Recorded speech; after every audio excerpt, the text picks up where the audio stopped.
2027 নারী বিশ্বকাপ ব্রাজিলে।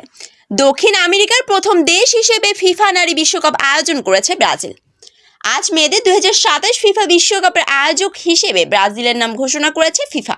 থাইল্যান্ডের ব্যাংককে চলমান 74তম ফিফা কংগ্রেসের ভোটাভুটিতে ব্রাজিলের পক্ষে রায় দিয়েছে বেশিরভাগ দেশ।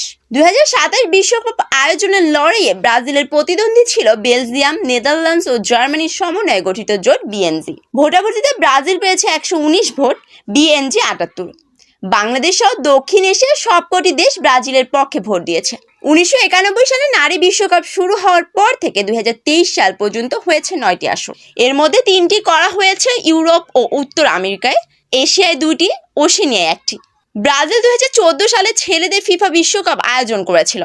2 বছর পর রিওতে আয়োজন করে অলিম্পিকও। অবকাঠামোগত দিক থেকে ব্রাজিলের জন্য বিএনজির তুলনায় ব্রাজিল এগিয়ে বলে ফিফার মূল্যায়ন প্রতিবেদনে উঠে এসেছিল। গত বছর অস্ট্রেলিয়া নিউজিল্যান্ডের হওয়া 9ম ফিফা বিশ্বকাপ মাঠ ও মাঠের বাইরে ব্যাপকভাবে আলোচিত ছিল। গ্যালারি ও টিভি দর্শকে হয়েছিল নতুন রেকর্ড। আর 7টি দলের প্রথম জয়, 3টি আফ্রিকান দলের শেষে 16 ওঠা আর প্রথমবারের মতো 6 মহাদেশের মধ্যে ন্যূনতম একটি জয়ের রেকর্ডে মাঠের ফুটবলও ছিল প্রতিদ্বন্দ্বিতামূলক।